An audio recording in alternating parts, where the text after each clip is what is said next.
Aloha party people, you are listening to Inside the Desert Oasis Room, episode number 178. This episode is sponsored by the Tiki Bar T-Shirt Club, where their monthly T-shirt designs pay tribute to a Polynesian bar or restaurant from days long past. Each design is available for a limited time and will never be produced again. For the collectors out there, be sure to check out their subscription program, where they offer a discounted 3, 6, or 12-month plan, or you can always buy shirts one at a time. For more information and to check out this month's shirt, visit tikibartshirtclub.com. Today we chat with Cristian Diaz. You might know him better as Skipper Cristian, bartender at Trader Sam's Enchanted Tiki Bar, located at the Disneyland Hotel in Anaheim, California. On this episode, Cristian chats about his start at a Brazilian restaurant in Fresno, his background in culinary school, and his journey to Trader Sam's. We also chat about his new YouTube project, Adventures with Alchemy, and what's in store for future episodes.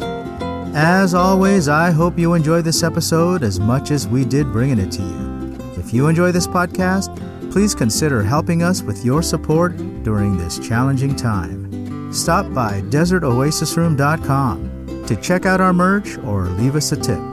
We've got tiki mugs, t-shirts, and pendants available right now. And any purchase or donation, no matter the size, is totally appreciated and helps keep this podcast coming to you every week. Alrighty, join us inside the Desert Oasis Room for a couple of cocktails with our friend Skipper Cristian.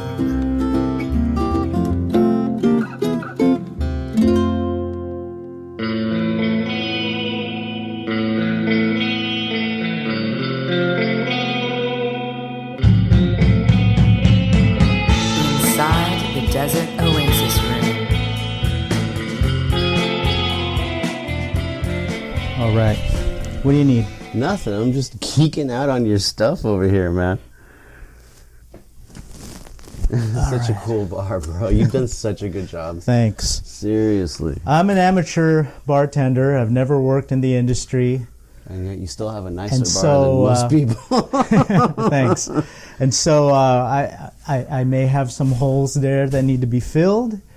But nah, man. I mean, literally everything. And that's the thing, is that everything, people fail to see, professionals particularly, fail to recognize that in the end, it boils down to what you personally like. You know, like, and I don't mean the bartender, I mean the customer, the person, the enthusiast, just because I feel a certain way about something, that should not affect the way you feel about something and what you love and what feels good to you. That's a great piece of advice there. You know? Are you warm? Do you want a fan on or anything? I'm fine, but I see you're sweating a little bit. But you've been moving that's around because I've been moving around. So the reason why I ask is I have a fan right above you. Oh, do you want me to turn it on for you? It's up to you if you want it. I'm fine. All right, so we'll leave it off just so that our microphones don't pick it up. So, thanks for being on the podcast. Dude, thanks for having me. I appreciate it. Thank you. Look at this setup, dude. I love your kit here. Oh, yeah. What are these little bottles here? This is Angostura bitters. This is orange bitters. Okay. And then the dropper is absinthe. Oh, absinthe. Mm-hmm. Where did you get the absinthe? Actually, a friend gave me a bottle of absinthe as a gift. Okay. My buddy Sean. You know Sean? Yeah. I can't. Sean I'm Earson? sorry. Earson. I'm sorry, Sean. I can't think. It's okay. It's all right. It's all right. Yeah, because I don't know what the rules are around. Well, so it's legal. Okay? It is. And there's we could have a nice long conversation about why people think that absinthe is scary or illegal or any of that. There's a big misconception. But it was illegal at one point, right? It was, and it was basically a hardcore smear campaign that happened against absinthe. None of it was true. We're talking about like a reefer madness type, right? Thing. Yeah. And for our listeners that don't know, let's give them a quick education on that. Yeah. That the reason why marijuana was illegal for so many decades was not because it was bad for you. That's right. But because Big Tobacco saw it as a threat to their business and they wanted to create a monopoly. So they lobbied to have it become illegal, and they hired different health experts and doctors to basically espouse all the negative things That's about right. it. Scare tactics. Yeah, scare tactics, and people bought it. Absolutely. And to this day, it's still something that it's surrounded with a stigma that That's right. People are still known as potheads. There's a full generation still around that will, and I wouldn't be surprised if the Reefer Madness campaign could have been influenced by, because the absinthe thing happened probably about 50, 60 years prior. Oh. So what happened was a disease called phylloxera started attacking the wine vineyards of France and decimating the wine vineyards of France. And that affected two different industries, wine and brandy, which also affected cognac. So let's say three industries. France was hurting in the end because those were huge industries for them. So along comes absinthe. Somebody figures out absinthe somehow, and it's popular, it's strong, it's delicious. People really enjoy it, and it starts to become a threat to the wine and brandy industry. There you go. So boom, suddenly this smear campaign comes out. People now think that it's making you hallucinate and go crazy and doing all these things. But the reality was, if you were buying any alcohol off the street rather than from a purveyor in those times, you're poisoning yourself. You don't know where that was coming from or if it was done right. Yeah. So a lot of the bars today that are named the Blind Donkey, the Blind Pig, the Blind Rabbit, the reason why they're named those things is after the moonshine industry. That's right. When people were making their moonshine, they were making, basically, like you said, it could be a poison and it could make you blind. Absolutely. So the Blind Pig, the Blind Donkey, the Blind Rabbit, those are odes to animals that maybe stumbled upon some kind of a backyard still. That's right. And didn't make those cuts right. Right. And we're drinking ethanol or that's what comes with ethanol when you make it. Anyway, that's what deteriorates the ocular nerve and by vision. Yeah. So there you go. Fun stuff, history. I love it. Good stuff. I find this stuff fascinating. Yeah. So inside the Desert Oasis Room, this is our first guest inside the Desert Oasis Room since the beginning of the pandemic. Thank you for joining, Cristian. Thank you for having me. This is This is also going to be the first time I drank alcohol since March. So it's going to be interesting to see what happens. I put a little bit of food in my stomach before you came. Good. And what we like to do here at Inside the Desert Oasis Room is have a cocktail while we record our podcast. That sounds good to me. Let's start with this first one. What are we doing? What are you going to make for us? I'm going to start off with kind of like a little dessert type thing. It's nice. It's like a coconut caipirinha. In fact, that's actually exactly what it is a coconut caipirinha. I'm going to take some fresh lime juice here. About an ounce of it. And I like how you pronounce it because I think I'm saying it wrong. Caipirinha? I always say caipirina. Oh, that's the most common way. Well, caipirina.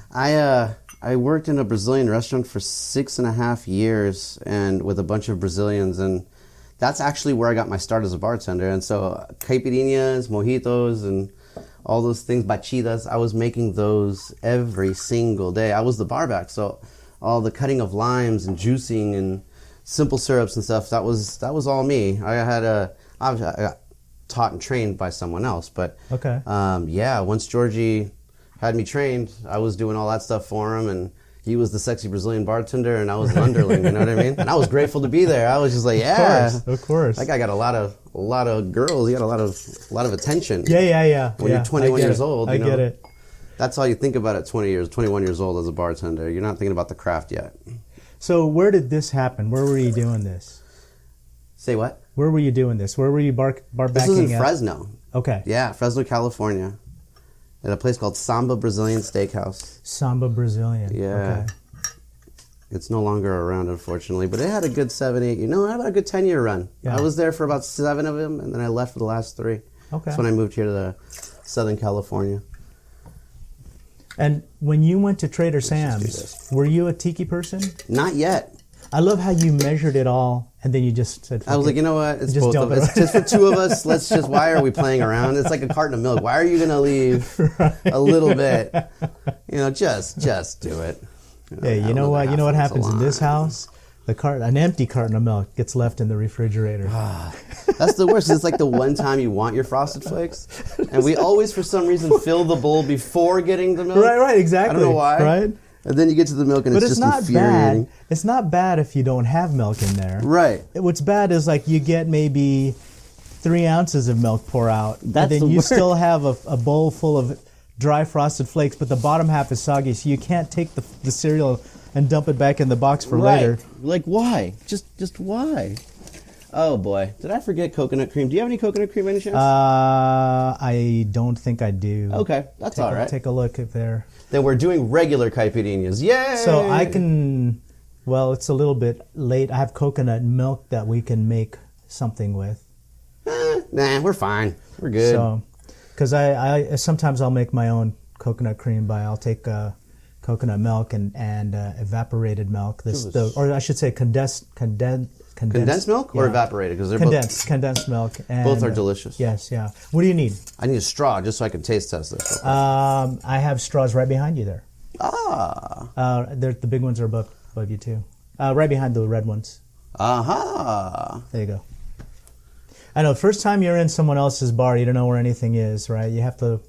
Yeah, that's just a dump bucket. You can just dump everything right in there. Here? Yeah, because I don't have a sink, so whenever I need to dump anything, I just dump it in that trash can, and then I empty it out at the end of our session. Last thing is ice. I have ice in here. Boom. And there's a scooper in there. There's a scooper in the bucket right in front of your... Ooh. Yeah.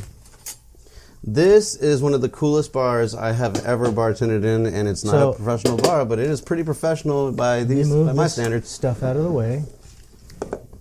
You might need to chop it a little bit, but that's all right. Drop it and chop it. I got Sonic Ice yesterday because Sonic is known for their nice nugget ice, but when you freeze it, it doesn't freeze the way that it comes when you buy it, right? It's perfectly nuggetized when you buy it. But when you freeze it, it freezes. It has a tendency to freeze into a block. I like that word, nuggetized. Nuggetized. All right.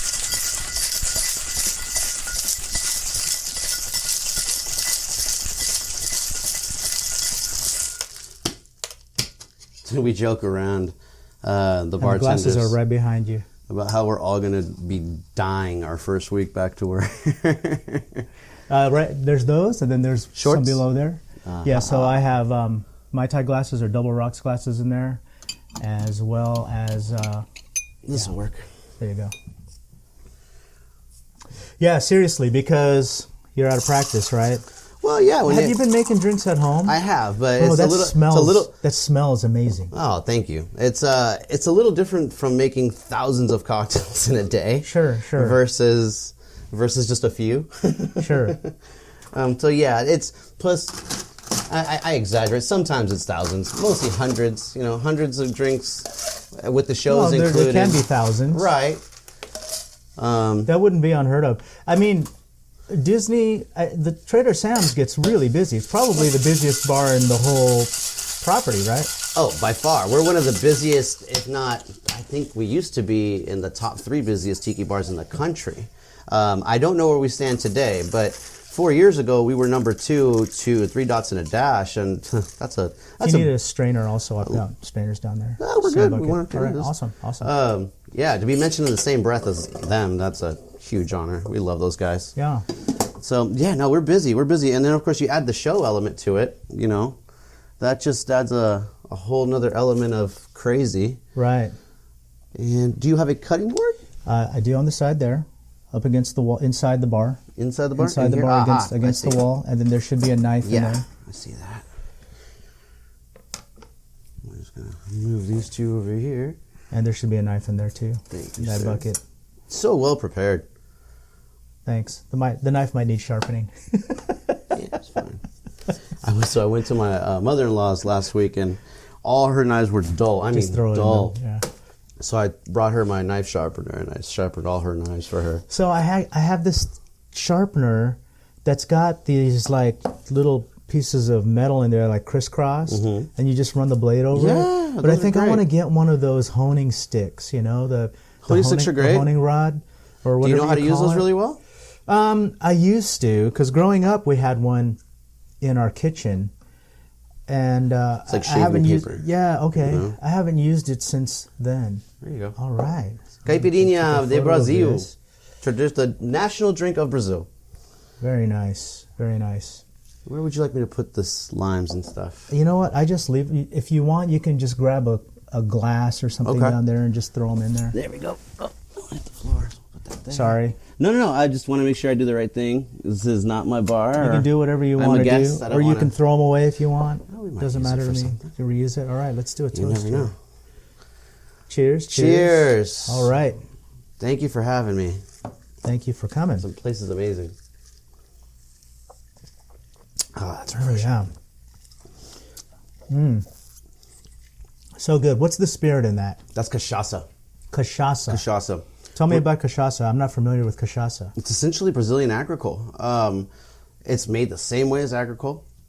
It is, you take the sugarcane juice, instead of turning it into molasses, they ferment the juice. Okay. And then they extract the alcohol and put it into barrels, usually depending on... Now, see, in Brazil, they use usually French oak barrels, but today they're using all kinds of barrels. They're experimenting with whiskey barrels and everything. I have a dumb question. And again, like, excuse... No questions are dumb. Excuse this stupidity. Yeah, I have lots of dumb questions. So... Don't be afraid. Please. I mean, I have the answers, though. I can't promise you. I know What's the difference between French oak barrels and American oak barrels? Well, wow, that's a really good question. My experience would be one comes from France, one comes from the United States. I was going to say, my dumb question have a dumb answer? But it's not that dumb, because when you think about it, it boils down to, when you think about wine, for example, we think about terroir, right? We think about the land, the surroundings, the variables of the land, the weather, the altitude, all those things. Now, I can imagine that terroir has just a profound effect on a tree as it would on a vine. So my guess is French oak versus American oak has to be different because of the terroir, because of the land, because of the different variables of where it's growing. So, just like a wine vineyard, the terroir is what's going to make the difference of, everything. So the theory is that it's in the vine that creates the wood for the barrel. The wood, the tree itself. Yeah. So if you have an oak tree that's growing in, say, in the United States versus an oak tree that's growing in Alsace, France, there's going to be a difference in the two woods. At least that's just my and that makes sense. But before anybody gives me shit about it, if I ask what's the difference between American toast and French toast, right? American toast is dry and it is basically burned, or I was going to say toasted, but basically burned so that it goes from becoming a soft to a crunchy texture. Right. And French toast is dipped in eggs and fried on a pan. That's right. Okay, so but look at French cooking in general. Like, French cooking in general is a lot of butter, and a lot of butter, and a lot of and then some eggs. It's butter with a little bit of butter topped with butter. With butter, that's right. Yeah, that's what we learned at school. So let me ask you, how did you find your way to Trader Sam's? By accident. So I started bartending back when I was 21 years old in Fresno. Started as a barback, moved up to bartender, did bartender for a long time. Eventually the guy left, I became the bar manager. The owner of that restaurant ended up buying a club, so I got some experience working in a club as well. All that time, as a young buck, I was also going to school and studying business administration at City College. Luckily, my school was right next to the club, so I could hop back and forth. Sure. I could even do my homework at work. So during that time period, I was kind of thinking about what's next. So discussing it with my, at the time, fiance, she was like, well, we're kind of getting sick of living here in Central California. The thing was that I felt like somebody who wanted to grow. I wanted to do things that were on a higher level, things that were more creative as far as food and drinks were concerned. And I was getting looked at like a jerk. Like, I was being treated like somebody who was unnecessarily working too hard and making others work too hard. And I really did not like that feeling. I wanted to work with people that felt the same way, that were nerdy, that cared, that. And I'm not saying they didn't care, I'm just saying that it was, that passion wasn't around me. Does Fresno have, I have a couple of friends that I went to college with from Victorville. Mm. And Victorville is this out-of-the-way desert town on the way to Vegas. Right. Does Fresno have the same kind of culture as maybe like a lot of the kids there kind of just... It's an agricultural college city. They just kind of float through life. There's the ones that want to get out. Right. Because they feel like, I'm not going to get anywhere living in this town. So you have those, and then because like me, because I was in a certain industry, that it only gets so far in Fresno. You know, you're not going to find Michelin star restaurants there, at least yet. Yeah. You know, hopefully one day.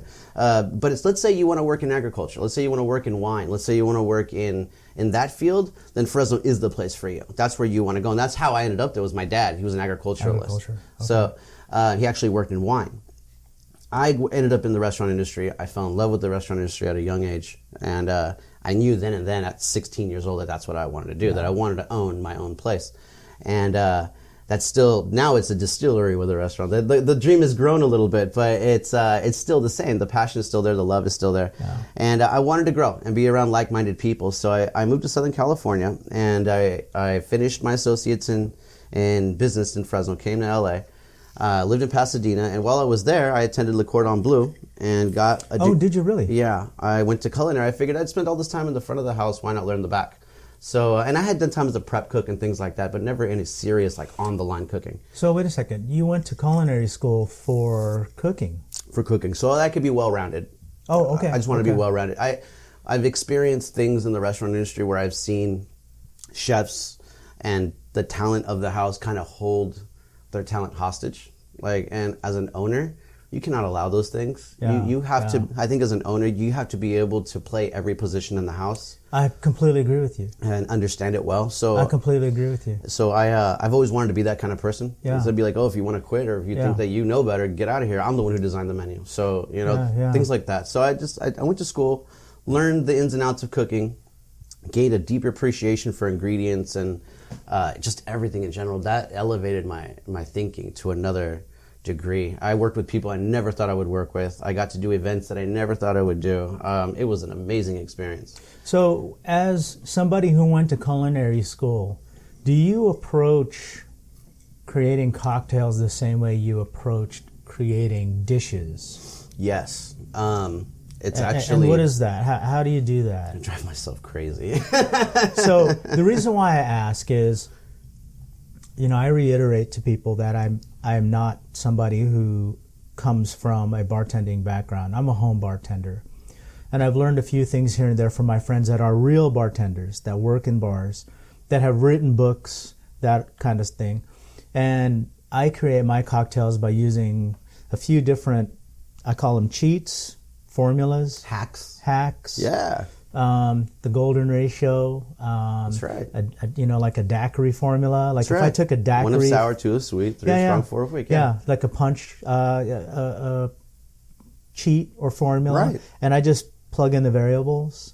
But then I will see drinks from guys that are the real deal, and they don't fit those formulas, right? I'll look at the recipes, because I look at a recipe and I break it down and I think, oh, they're using this formula. Right. Or, oh, they're using this quote-unquote blueprint. cheat or blueprint or hack or whatever you want to call it.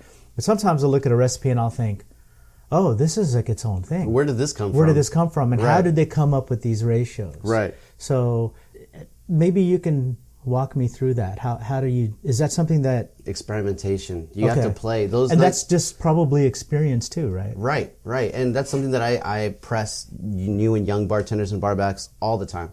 Taste everything. Taste everything. Everything you see in the bar, taste it. Taste it, taste it, taste it. Because all that gets logged in your brain. All of it. And the more you do it, the more you'll reinforce those synapses. So the best thing to do is, because when it comes down to it, when it comes down to creating something, the best thing you can do is not overthink it, is trust yourself, is trust what comes naturally to you. You know, a lot of people can, and don't get me wrong, it's not easy to take a recipe and follow it. I've seen people mess up recipes right in front of them. Sure. So to take a recipe that's complicated and make it happen is not an easy thing, and it requires you to be good at what you do. And two people doing the same recipe are not going to come up with the same drink. That's right. So the idea is to, if you're creating something and you want to create something new, is trust what you already have inside. And so when it comes to cooking, when it comes to bartending, the same thing. If I'm creating something new, I start with what I already know. So, for example, I have a lot of base now in Tiki. I have a lot of base now in South American cocktails. So I'll take an infusion of the two and I'll play around. I'm like, oh, that tastes pretty good. Now let's try some of this. And then, you know, and so I start with step one, which is what you call the bones. I'll make a cocktail and then say, okay, you know, I like it or I don't like it. And then I'll split it into three and start adding in little things here and there, and each one taking notes and seeing what I like and seeing what I don't like. And I do that when I collaborate with other bartenders as well. We sit there and we play until we find something that is different, something that you can taste all the ingredients, it fits, it blends together. And sometimes, I mean, you got to make a lot of crappy stuff before you make a good one sometimes. Sure. You know, like, and you have to be willing to accept failure. I think that's something that people are afraid of, you know, and I think, I know I'm going to sound really corny here, but Will Smith is somebody who has some motivational videos that are fantastic. He has great motivational I love his videos. And you wouldn't think, right, coming from Will Smith, right? He says stuff that, like, Anthony Robbins kind of stuff. And one of his things that I follow is he says, seek failure. Seek failure. That's where you get your lessons from. Absolutely right. You know, everything I've done to this point, I have effed up a lot of stuff. I don't know if I can say fucked up. But yeah, you can. We're adults. I've made a lot of crappy dishes. I've made a lot of crappy drinks. And every once in a while I make a good one. And those are the ones I keep, you know? And so if you've tried something of mine that was mine and you thought it was amazing, there was probably 10 things behind it that were terrible. Sure, yeah. You know, so it just takes time. And I've been doing this now for over 20 years. So, you know, the book of recipes has grown. You just have to also make sure you write things down and take pictures and log everything. So I assume you're doing that then? More now than ever. Okay. More now than ever. How often do you come up with your own drinks? Well, I'd say I try to push myself to come up with something new once a month. Okay. During work time, when things are in action. Probably all the time. Yeah, because it's like a sport. Yeah. You're constantly surrounded by greatness. You're surrounded by talented bartenders like Melissa and Ramon and Kelly and these guys and Bernardo and so you got to keep up, man. You know, I love those guys and I want to push those guys to be great and they're going to push me to be great. So if I see Melissa come up with an amazing cocktail, then I'm like, well, then that's going to inspire me to come up with an amazing cocktail, you know? And that's what I love. That's what I wanted to be around when I came here. Yeah. You know? And you're probably catering to a lot of people who come in and don't know what they want, right? But they know what they like and don't like, right? And so you say, okay, let me put something together for you, right? And so you have to come up with something on the fly. I tell people all the time, people already know what they like. People already know what their destination is. They just don't know how to get there. Sure. They may not know what that destination is, but they kind of have an idea of what they want. It's up to us to figure that out. I don't want to press a drink on you just because I like it. Like, I want to figure out, you say, all I need is for you to say one or two words. Well, and not too sweet, by the way, is not the words I'm looking for. Every drink, you don't want any drink to be too sweet. And the fact that you ask questions is the sign of an experienced bartender, because a lot of times they'll just recommend to you something that's easy to make, something that's already on the menu. They don't want to think out of the box, but when they start saying, well, do you like something more sweet or more tart? Do you like something that's more spirit forward? When they start asking you these questions, you know that they want to serve you something that you're going to enjoy, not something that's just easy for them to get you off their back. I want them to try exactly what they want, but I want it to be something that they've never had before anywhere else. Yeah. Like because I notice these things when I sit in a lot of bars. and I notice these things with the bartenders that I sit in front of, and there are reasons why I go to certain bars more than others. You know? So it's about who wants to create an experience and who is just there to 9 to 5 and get out. And you know what? I have no lack of respect for a bartender who just wants to pump out drinks and beers and get out of there. That's all good. As long as you work hard and you do your job and you're efficient, I got respect for you. And I get that too. And I completely agree with you. Because, there's a balance. Right.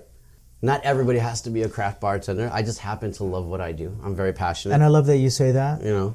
Because I think that in this world that we live in with craft cocktails and elevated spirits, people forget that there's a place for that. Right? I mean, you might do a side gig and work a wedding where nobody knows the difference. That's right, where you're doing World of Warcraft cocktails. You know what I mean? You got to be willing to go anywhere. You have to be able to adapt to what your audience play to your crowd. Right. Yeah. So You know, and I used to get a lot of shit with Tandawai Rum. So Tandawai Rum was a sponsor of the podcast. And breaking news, they're not a sponsor anymore. And most people don't know that because I just never felt the need to announce that. Right. But and this is what I'm saying now. You know, I took a lot of shit for Tandawai Rum. Tandawai Rum is not it's just not an elevated spirit. They're still supporting your creativity and your show. But Tandawai Rum, yeah, they supported me in a way that no one ever else would. That's right. And they were a very good sponsor to me. The only reason why we're not connected anymore is they haven't been distilling since the beginning of March because of the pandemic. Dang. And they've been bleeding profusely, right? The bar and restaurant industry is hurting really bad. Nobody is... Dude, Disneyland is closed, okay? I mean, that tells you something. Like nobody's making money. Nobody's ordering booze. That's right. So Tandawai, I mean, it's a combination of that and then the strict regulations that they put in the Philippines for quarantine. So they haven't been distilling since the beginning of March, and because they haven't been selling their product, they had to put me on hold, and so I completely understand that. But they've been a very good sponsor to me. And the thing is that as much as, you know, their spirit is, I've always called their spirit a really good workhorse rum. Mm-hmm. You know, versatile. What does that mean? You know, what that means is that, you know, you can use it in almost any rum drink and have a halfway decent cocktail. It's good. Yeah, you know, I mean, like it's not everything has to be. No disrespect, I love you guys, but not everything has to be real McCoy. You know, like those guys are my friends. I love real McCoy. Those are my real boys. McCoy's great. Yeah, and Nathan's awesome. Right. Yeah, and so totally no disrespect to them. Right. Not at all. At all. But there's a place for that, right? That's I mean, we can't eat lobster and steak every day. Exactly. You know? Sometimes I want a carne asada burrito. And you know what? I actually have a lot of respect for that person who could take that carne asada and turn it into something amazing. Into something special. Right. Like, I mean, wow, like you made it with that? Wow. Yeah, oh my lipstick God. on a pig. It's still, know? I mean, like, look, it's still a carne asada burrito. That's right. Right? That's right. So, but in the end, like, you know, if we all have elevated spirits in our bars, then there's no such thing as an elevated spirit. They're all exactly the same. Right. And we don't appreciate them the all same the way. same. And if we're constantly turning our nose up at something just because it's not, you know, a certain level, then you might actually be missing out on an experience that you didn't even know was there. So that's my thought about that. And, you know, if I sound offensive, it's because I am a little bit, you know, and the truth is, look, they're not even a sponsor of my podcast anymore, and I'm still going to stand up for them. God bless them for, I still believe in that product. For showing you love, man, and showing love to the industry and the creativity, you know. Not everybody is, a lot of people like to support, but that kind of support is rare, you know. Well, you know, it's all appreciated. And here's the thing: what I do here, and you're going to start learning this with Adventures with Alchemy, right? Is anybody that supports you, man, it's such a compliment to what you do. Oh, yeah. That you just want to elevate them. Absolutely. Right? And to get any kind of sponsorship or backing is really, really hard with what we do. Absolutely. Right? I have had to write a lot of emails these last few weeks. Yeah. A lot of emails. Oh, yeah. For every dozen or more, 2 dozen, I might get a small nibble. Yeah. Right?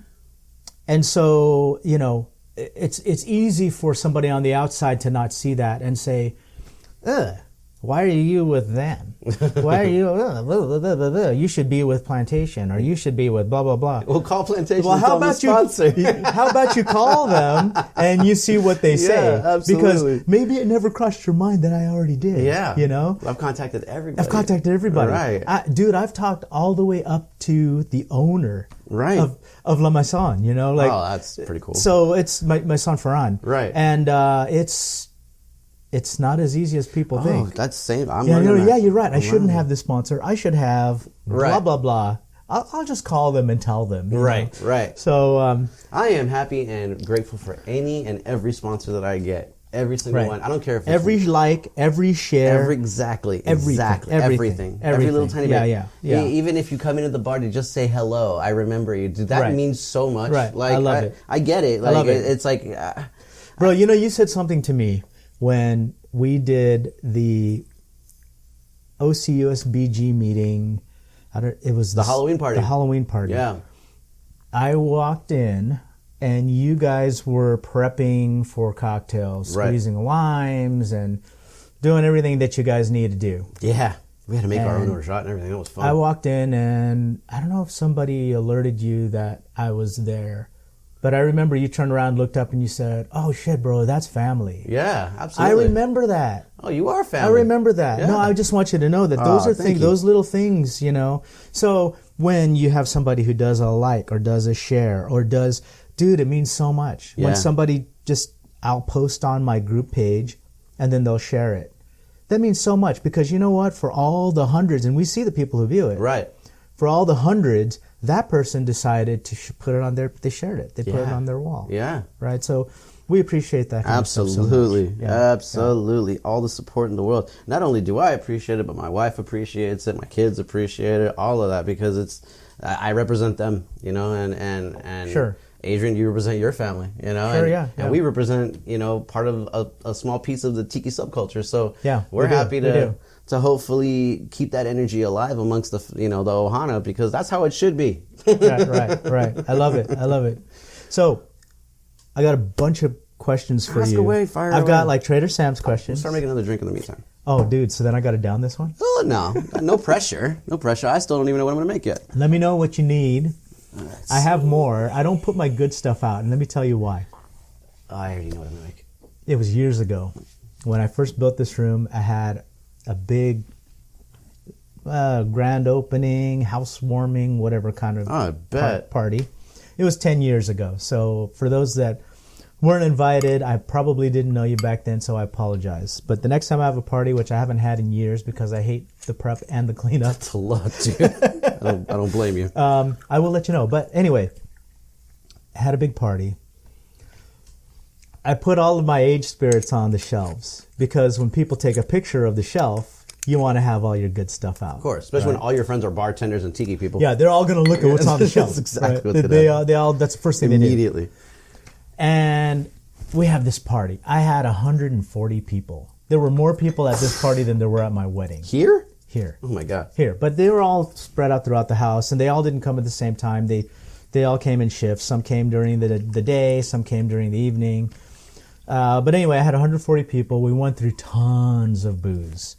And at the time, I had roving bartenders. Oh, I shouldn't say roving. What's the word I'm looking for? I had them in shifts. So I had a Don the Beachcomber bartender for an hour and a half, and then I had a Trader Vic's bartender for an hour and a half, and then I had a Tiki Tea bartender for an hour and a half, a Tonga Hut bartender for an hour and a half. So I had them in shifts. Dude, people paid good money for that show. And nobody paid because it was a party. No, I know, but you know what I mean? Like, if that was all happening like at a professional bar, I'd buy a ticket to that one. Right. Yeah?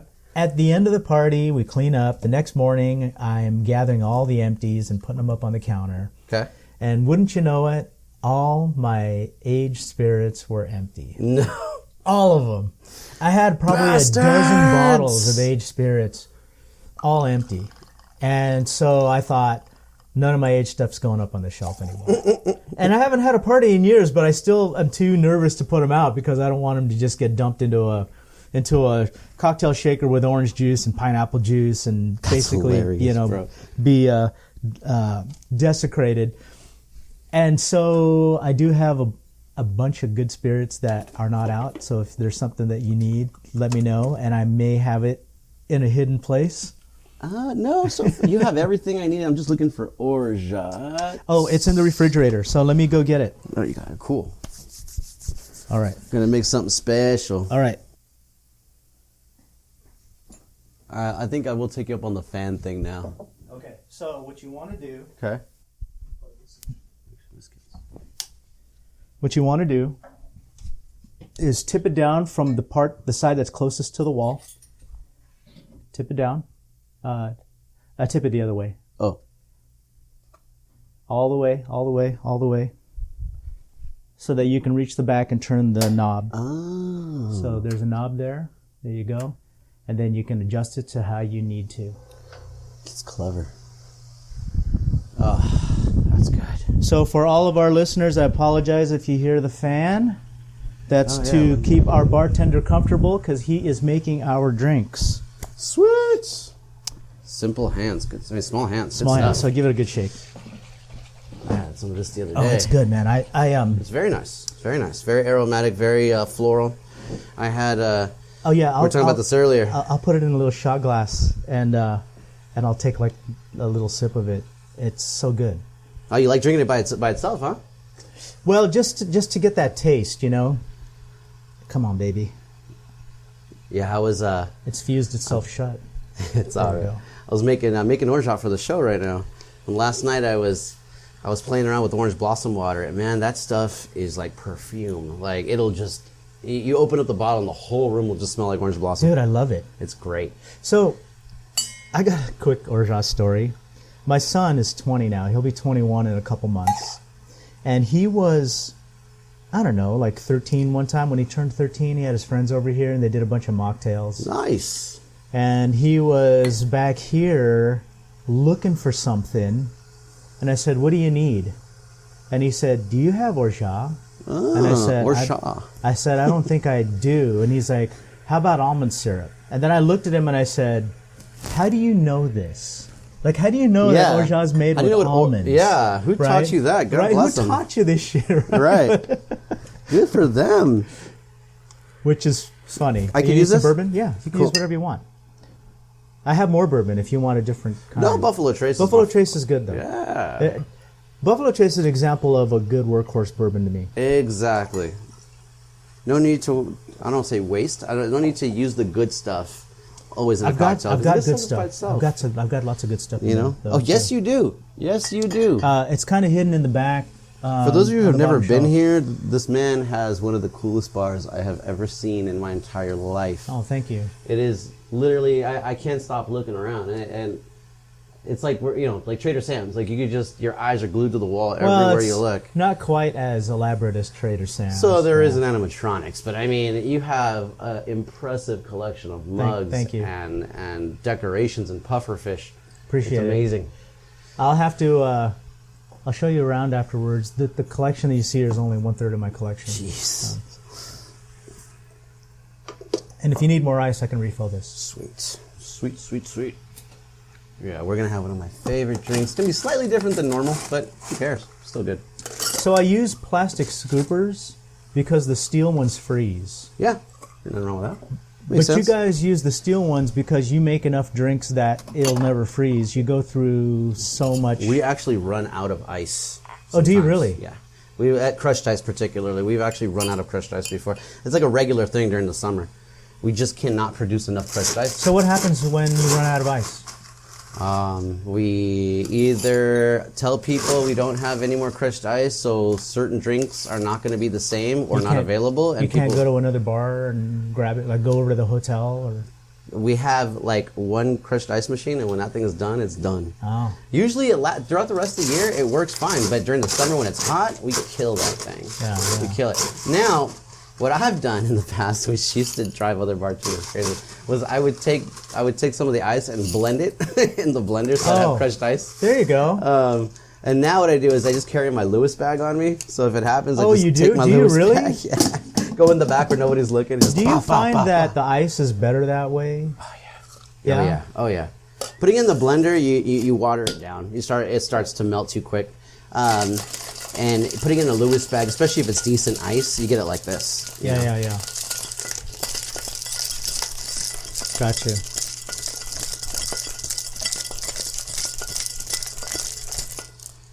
All right, so I got another question for you. Ask away. You do that fancy little dance with your shaker. What's the pattern? Is it a figure eight? They say you're supposed to do a figure eight. That's one way. The Japanese have their own style. There is many different styles. I usually use one or two, maybe three. So there's one where I take my hand and I cup it, and I go 1, 2, 3. So I go up, down, middle. And what it does is I'm listening for that, almost like I would say the ocean, like it hitting back and forth. Right? So that's boom, what the figure eight does. Boom, boom, boom, right. Yeah. And then there's another one that I do where it's like going forward like this. Now, the reason why I change it up is to save energy on my wrist. Because if I do it one way for too long, my wrist will kill me. So what I have to do is you have to change up your shaking style once every 6 weeks or so that you can save your wrist, Yeah. Especially working where I work. It's you have to be mindful of those things, Yeah. I tell the young ones, sleep well, take care of your body, You know, I understand you're going to make money, you're going to have fun, you're going to want to go to Disneyland and all that. I get it. But take care of your body. Sleep well. Treat every day like it's a Friday because it is at Trader Sam's. Right. You know? So I got another question for you. Maybe this is more of a comment. All right. I do love that you are making cocktails. I assume that this is not a Trader Sam's cocktail. This is one of the drinks that are on the off menu of Trader Sam's. This is a Trinidad Sour. Trinidad Sour, okay. Yeah. I actually learned this drink from Kelly, who learned it from Giuseppe Gonzalez. And when I learned about this drink, I fell in love with it.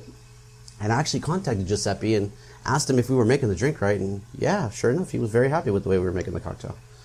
So it is, it's again, I love this drink. I push it on everybody because I love it so much. Because I know who's gonna like this and who isn't. Like, if someone says I like whiskey, I like old fashions, but I want to try something different, I give them this. Forget about it. Yeah, you know what I mean? It's the same way I reacted the first time I had it. I was just like, where have you been all my life? I don't think I've had this. It's made with lemon juice normally. I'd used lime because I didn't bring lemon today. I have lemons. Do you? I have, dude. So my sister has a lemon tree. She brings me bags of lemons, and they rot in my fridge because I get so many lemons I just can't consume them all. Oh, I go through lemons too fast. I juice them, I simmer them. After I get all the juice, I simmer it for about 2 minutes. You simmer it? Yeah, to just kill off any germs that might be in there. Oh. It's a form of pasteurization. So simmer it, and then I bottle it up. Now, I learned a new trick the other day that is going to be on the Adventures with Alchemy Patreon, by the way. Yeah, plug your selfless plug. Tips, tricks, hacks, things like that. One of the things I'm going to be showing is a new trick that I just learned, is how to clarify citrus juice. Oh, really? I learned how to clarify lime, and now I know how to clarify cocktails like a milk punch. I've done that before. Does it take away from... No. Really? Not at all. It just takes away the yellow pigment.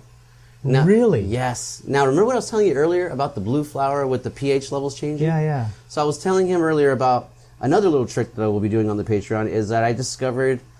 I didn't discover anything. I learned about a flower that exists in Southeast Asia. It's called the blue pea flower. You discovered it for yourself. I learned about it just recently. It looks like a big blue vagina. It's a beautiful flower. I think it's called Clitoria tetaria. That's the exact scientific name. I shit you not. That is the name. So it's also known as the butterfly flower. So you take this flower, you steep it like a tea because it's drank as a tea. It's very good for your sight. It's very good for your brain.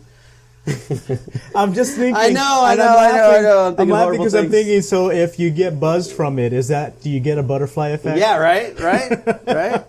So the cool thing about this is that it leaves a really bright blue pigment when you steep it.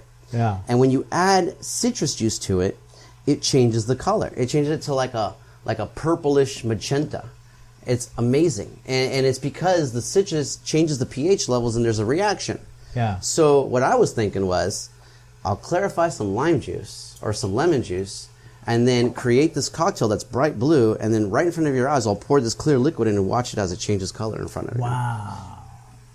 So that's going to be Adventures with Alchemy. So that brings me to Adventures with Alchemy. What prompted that? What got you started on that? So many months ago, before this whole pandemic started, I was, and I've been told in the past, people have just said, hey, you should start a YouTube channel, teach the family, teach people, it'd be fun. And I've always just kind of smiled and nodded, and yeah, okay, whatever, Between the kids and work, I never really gave it much attention. I just saw it as a compliment. And then, as we've been in this pandemic, I've been practicing, trying to keep my skills sharp.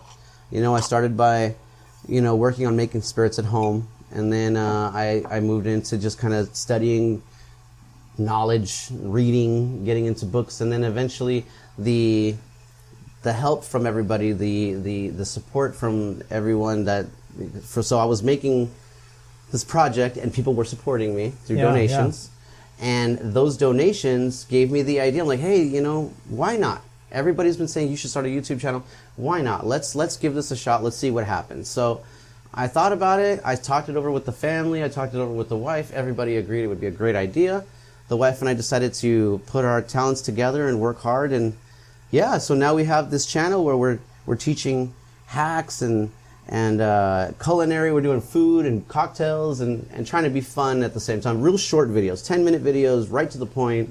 Keep it light, keep it funny, and at the same time learn a little bit while you're at it, you know? And it also gives you a chance to hang out with the skippers and people that you've missed. We're going to have some guests coming on over the next few months. Can I be on? I want to be on. I would love to have you on. I want to do it. That'd be amazing. All right, That'd be amazing.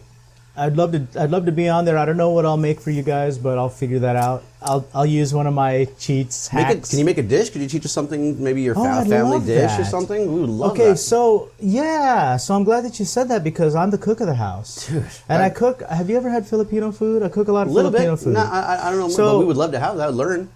I'll make some Filipino food for you. Yeah. Yeah, and actually one of the things that I've been wanting to do for my channel is a food and cocktail pairing. Man, I'll And make so the maybe cocktail, we you could make do the something food, like and that. we'll, Yeah, we'll collab. let's do that. Yeah. So You heard it here first. There you go. It's gonna So happen. Adventures with Alchemy, what I love about your channel is it's coming from a place of experience. And so no diss to my friends that have channels where they make cocktails and that kind of stuff. I enjoy those as well. But it's different when it comes from somebody that actually, they work in a tiki bar and they deal with customers all the time. You know, there was a time when I did a little guest bartending thing at the Tiki Tea. Oh, wow. What a cool place to do a guest bartending. And it was fun. I did blood punches. Nice. And it was fun until it started to get really busy and I started to freak out. Because it was like... The pressure test. The pressure test. I thought, okay, I'm done, Mike. Is it cool if I just go back to my bar stool? And he's like, yeah, go ahead. I got this. Yeah. So it's all good. It's a different thing, you know. But I enjoy Adventures with Alchemy, and I look forward to seeing, you know, the thing is that with this particular genre that you are exploring and doing for us, sky's the limit. Oh, yeah. There's so much you can do. That's why it's called Adventures with Alchemy, because it's a combination. Alchemy is creating. It doesn't necessarily have to be cocktails. It doesn't have to be food. It could be anything. It could be a book. It could be a podcast. It could be you're creating something. Now, we think alchemy, we think potions. We think, we think libations, things of that nature. But if you look up the word alchemy, it just says creation. So you could do drinks. You could do food. A couple of little things that people don't know, little Easter eggs. So for those of you that are listening, you're going to know about them before anybody else. But the symbol of Adventures with Alchemy, our logo, is 3 different alchemaic symbols that have been placed together to look like a martini glass. Oh, there you go. And they're the symbols for fire, earth, and unity. Oh. The other thing is in the background of the show, you will always see a different tiki mug representing a different tiki bar each different episode. Oh, very nice. There's always little things like that. You're going to see little Trader Sam's. I have Brian Reckenmacher, also known as B-Rex. He's going to be sending me a cool little Easter egg of his own making because I love the man's art.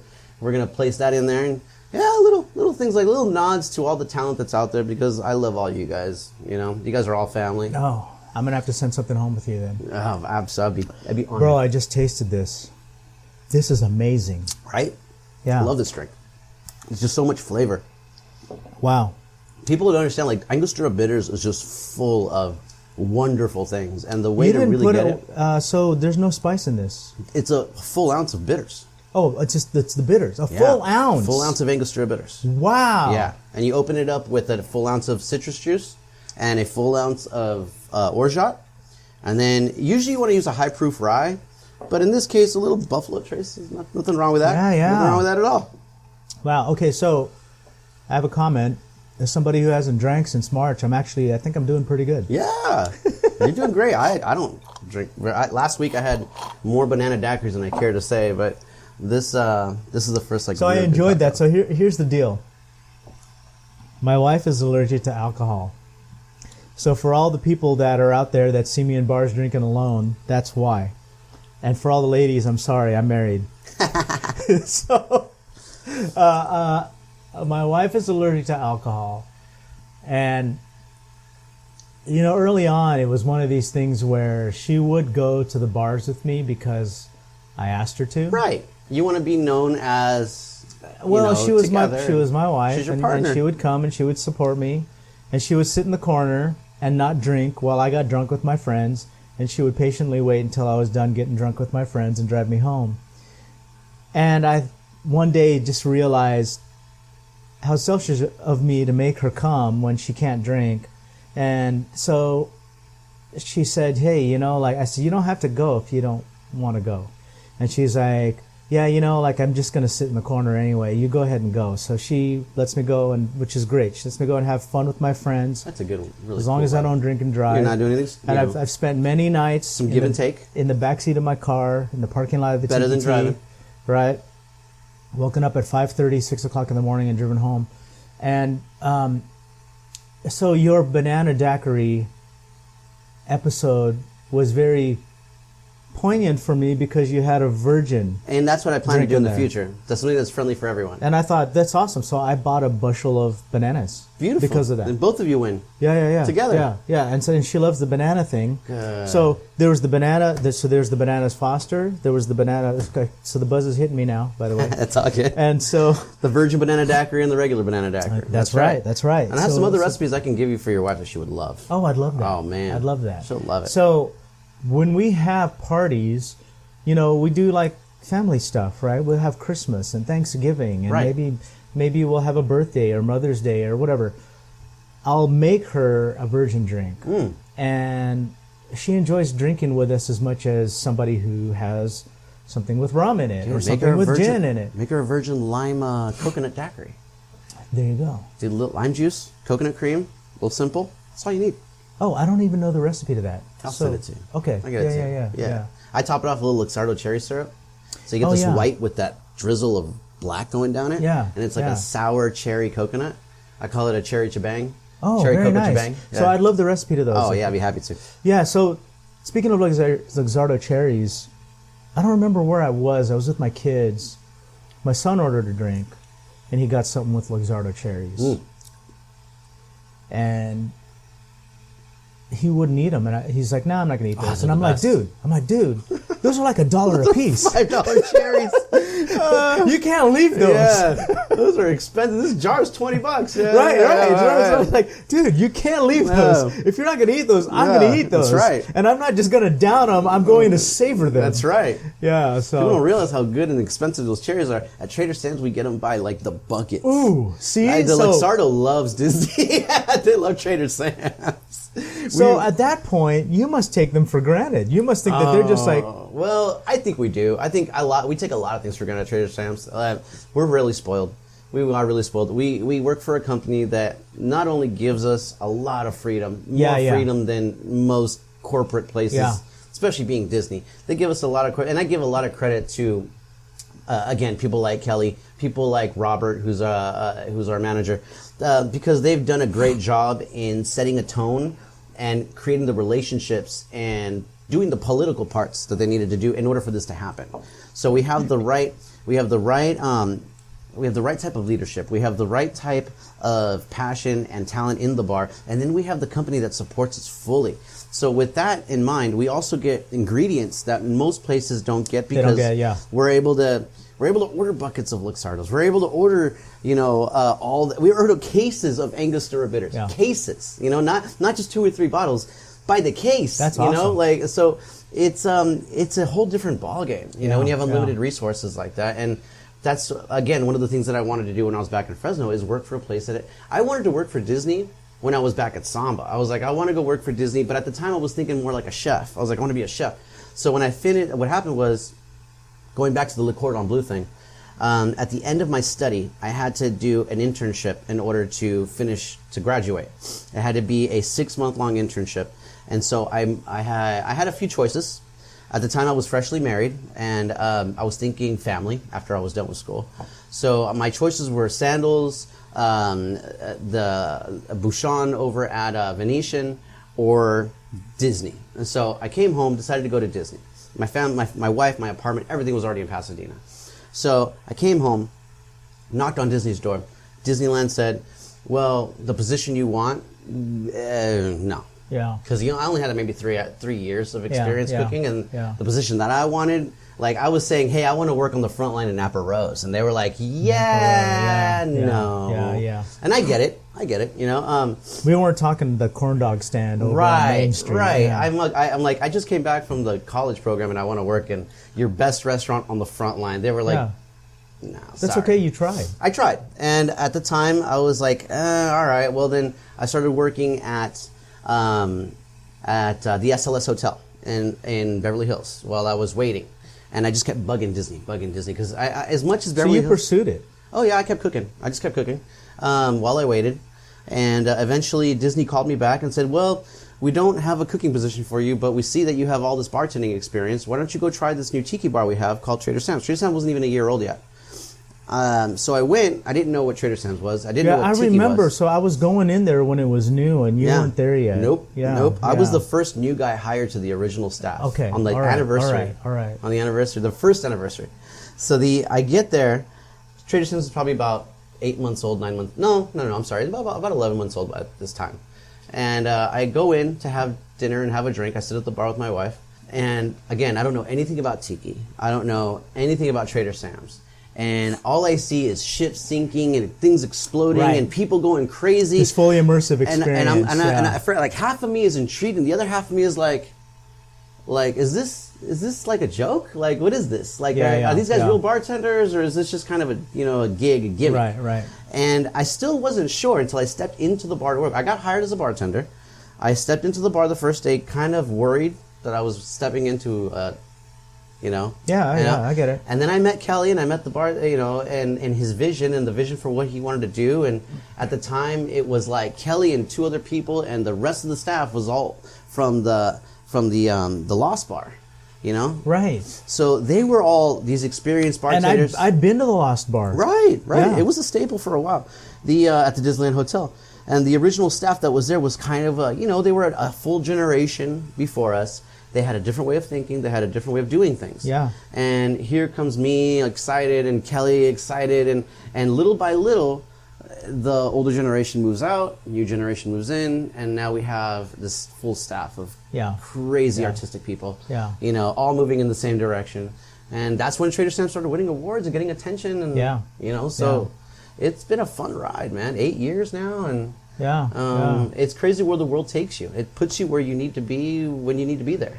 I believe that. I totally believe that. So, do you have a favorite drink there that you like to make? Yeah, all of them. All of them. All right. So I was curious about that because typically... My favorite drink is the Mai Tai and the Zombie. But that's your favorite drink for yourself. No, that's my favorite drink What's to a favorite drink? So that's a favorite drink that you like to make for yourself. What's a favorite drink you like to make for a customer? The Mai Tai. It is the Mai Tai also. Yeah. So it's not something that... Favorite drink for myself is the Old Fashioned. Favorite drink for a customer is the Mai Tai. Okay, gotcha. Yeah. All right. Absolutely. All right. I love to make... It's because it's a tiki bar. And usually if I'm making a Mai Tai for you, and when I think guest or customer, I think of someone who's never been there before, a newbie. Yeah. So that means I'm introducing them to the world of tiki, introducing them to the world of Trader Sam's.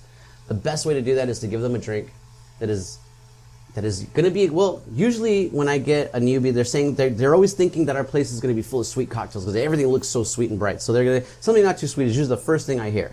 So a Mai Tai is a beautifully balanced cocktail that is if it's made right. Exactly, good answer. That is just beautifully balanced. The one that we serve at Trader Sam's, the Hippopotame Mai Tai, is fantastic. So I give them that.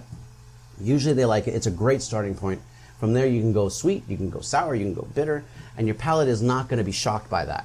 If you start with like a piranha pool or a pina colada, and then you move on to something like this, your palate is going to freak out. Right. Because you're going from super sweet to super bitter. And you're going to be like, oh, I don't like this. So with the idea... I love this drink, by the right. way. This is fucking great. You don't just jump in a car and go 200 miles an hour. You're not going to enjoy that. Right, you jump in a car and you start going, and then you get up to 200 miles an hour. And I'm a guy who sits in a lot of bars. Yeah. So like, right. So this is right on my radar. Like this is balanced. This is delicious, it's flavorful. Perfect. It's perfect. Gives you a buzz as you drink it. I mean, it's just all the great things. This is exactly what I look for in a cocktail when I'm out. Right. You know? And you know what a lot of people don't forget? Well, I would say they don't know, they just forget, is that Angostura Bitters is like 48% alcohol.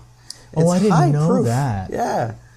You know, bitters are high-proof booze, sometimes higher than that. Do you ever cook with Angostura Bitters? I don't cook with Angostura Bitters, but I have used different types of bitters for marinades. Okay. And because they have denaturing. cookbooks. They have cookbooks for yeah. Like at home, I've made bitters, like lemon bitters, zest bitters, and usually I make something that, I know you can't see it, people, but I have a mason jar in my hand. So if you make a mason jar full of bitters, you only need a dropper. That's why they're in droppers. You take a little bit, you take the rest and you pour it into some lamb, and you marinate that lamb with some citrus bitters and some rosemary. Boom, dude, forget about it. So this Trinidad Sour that we're drinking, is this a recipe I can find online? Yeah.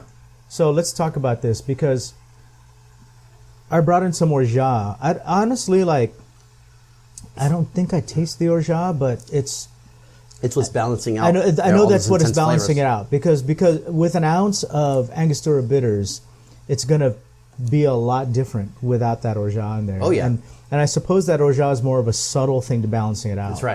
That's right. It's to marry all the ingredients together. Yeah. Subtly, because if you don't have that, then the extreme of the bitters and the citrus again is going to just pound your palate. So much that you won't even taste anything else. This way it opens everything up, and you taste everything. So this is good. I love this cocktail. Really, really good. All right, so I am going to shout out Kelly for teaching you how to make this drink, or showing you this one. Pop, big brother.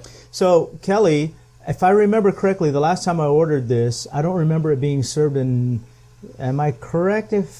Was it served in a stem? No, we served it in the rocks glass. Some people serve it in. Sometimes we serve it in a. The reason why I hesitated is because it's got ice in it, and I know that typically things that are served in a coupe or a martini glass or anything like that, anything with a stem does not have ice in it. So we have another drink called the Daywalker, which is the same thing as this, but it has pineapple juice in it. Okay. And it's served straight up. So you probably had a Daywalker before. Another one of my favorite. Might be. Okay. All right. Yeah. I miss work, you guys. Can't you tell? So here's the thing. I am not, I'll say it again, I've never worked in a bar before, but I think I know a little bit about cocktails. Yet the man has one of the coolest bars. A little bit, but and I'll also say that I am not somebody that is as versed in rum as some of the people that I know. I know a little bit about rum. I know a little bit about craft cocktails. Isn't he humble, guys? The man is inside 4 different tiki books, including Smuggler's Cove. He knows everybody in the industry. He's like, he's just sitting here telling me the things that he doesn't do and can't do. I know how cool you are, Adrian. Thank you for saying that. Thank you for saying that. But I'll say this. I mean, it's like a hot girl telling you she's not pretty. I don't look very good. Shut up. Very nice of you to say. Thank you. You're hot. Thank you. But I do live by the credo that I don't need to know every little bit about rum to enjoy it. That's right. I mean, I don't need to know how to make. The rum is like wine. It's like there's so many varieties and styles. It's impossible. I mean, you would have to spend the rest of your life studying this stuff I don't even know if Ed Hamilton knows everything about rum, and the man makes and sells rum. You know what I mean? I will go to a 5-star restaurant and enjoy a 5-star dish without knowing how to make it or the intricacies of what goes into making it. And you shouldn't. And I don't have to to enjoy it. Absolutely not. And it's the same thing about rum. I mean, I know a little bit. I mean, I know enough to be a little educated so I can go to a bar and the thing is, we were talking about palate earlier, about when you make a cocktail, you develop your palate. I like to think that I have a palate that's refined enough to know the difference between a crafted cocktail and a piece of shit. But that's right. That's right. I seek out the crafted stuff because those are the bars that I sit in, obviously. But at the same time, there's always a place for something that doesn't have to be crafted. Not at all. And I don't feel like I need to know how to make something that's crafted to enjoy it. Absolutely. Although I try. No, really, what's the definition of a craft cocktail, though? Really, well, when you think of a craft cocktail, what do you think in your mind? I think of something that is more than a little bit of this, a little bit of that. Okay. I'll see people that will make a drink and they'll say, so you'll want a half ounce? You know what, let's make it 3/4 ounce of blah, blah, blah. They'll toss it in there. They'll use a shot glass as a measuring instrument, which is not bad if you're using formulas, because when I use formulas, they're all ratios, right? 1 part this, 2 part this, 3 part that. And a shot glass, it doesn't matter if it's 1 ounce, 2 ounces, 3 ounces. The ratio is a ratio. It's 1 part, 2 part, 3 part, right? So ratio is a ratio. But when you are kind of just throwing this, throwing that, throwing this, throwing that, dropping it in a blender, hitting frappe, and then pouring it in glass and throwing a pineapple wedge, that's not crafted to me. Especially if it's pre-made. Right, especially if it's pre-made. Something that's crafted to me is something that there's a little bit of thought put into it. Either it comes from a recipe or it comes from somebody that is using their experience to create something that is balanced. And balanced is the key word to me. So Same here. Something that I drink, like this is perfectly balanced. This Caipirinha was perfectly balanced. It wasn't too sweet. It wasn't too tart. It wasn't too boozy. It was perfectly balanced. Just enough. Yeah. So, and I seek that out, right? So, again, I sit in a lot of bars, and I'll know right off the bat. But a lot of that comes from sitting in a lot of bars. That's because right. That's right. Before, I couldn't tell the difference. Oh, yeah. When I was younger, and especially in my 20s, I just wanted to get drunk. So Same here.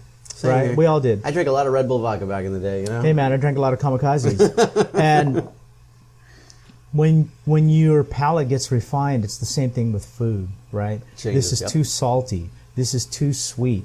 This is too garlicky, whatever you want to call it. When you get to a restaurant that makes a 5-star meal and everything is perfectly balanced, when you have an appetizer that perfectly complements a main dish, which is perfectly complemented by a cocktail. It's an experience. It's an experience. It's no longer just a meal. It's no longer just a drink. Right. That's what I seek. That's what I want to do for people. That's what that makes me love what I do. Is because people walk into Trader Sam's. It's not just for me. It's not just making them a Mai Tai. It's part of their experience. Everything is a part of their experience. When they come in, I want them to leave just blown away. If it's their first time at a tiki bar, then I want them to immediately be thinking about their next trip to come back. And I want them to be thinking about how much we exceeded their expectations, So when I go into Trader Sam's, you guys everything's closed right now, right? Yeah. And we don't know when they're going to reopen. Not a clue. So the next time I go into Trader Sam's, or what do you recommend for someone like me who I kind of, like I said, I don't want to sound like a snob. Nah, try Jungle Bird next time. Go off menu. Okay, so what do you recommend for me on the menu? Jungle Bird? On the menu? Off the menu? So off the menu, I say try Jungle Bird or 3 Dots and a Dash. Okay. You know what is a good one that people are, she just got her own mug for it too, is it's going to be on the menu too. It is the Temple of the Forbidden Rye. Temple of the Forbidden Rye. And I'm Rye. plugging Melissa's drink right now. Yeah, Temple of the Forbidden Rye. I've heard of that drink before. It is really good. Okay. Really good. So, assuming there's rye in it. Yeah, there's rye whiskey. Is there lemon? There's allspice dram. There's citrus. There's pineapple. What kind of citrus? I believe it's lemon juice. Lemon. Don't kill me. It's got to be lemon because it's rye. It's amazing. So again, she just got they just made a mug for it. It's sold out too. Through my experience, I found that lime works better with rum. Lemon works better with rye, whiskey, or bourbon. You know what's interesting? If you look back through history, if you look back to to the beginning of cocktails, the first thing that people add in every culture is acid. Citrus. Sure, yeah. Like the first cocktail of every kind. But what were they using then?